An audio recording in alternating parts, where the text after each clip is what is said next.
Thank you, Mr. Speaker, and I thank my honourable colleague from Welland for his presentation on these really important issues.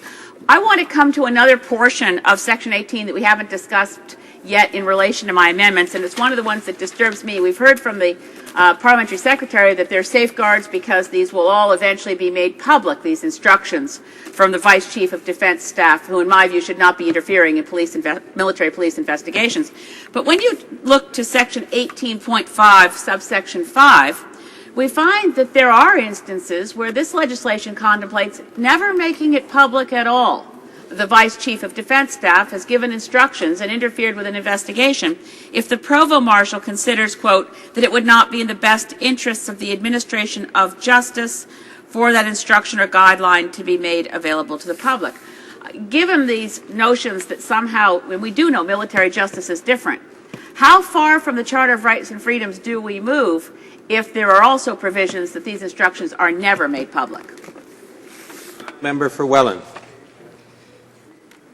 The thing about justice is it must always be seen to be transparent. It must always be seen to being done as well as accomplishing the outcome, which is a fair trial and process. Because the justice system is not just about charge conviction or charge and basically an acquittal. It is about a process that starts at the beginning from an investigation to a charge to a process trial of some description and an outcome. And it has to be seen as being open, fair, and transparent, which means we need to be inside of that piece. There is special legislation around certain aspects where that's not the case.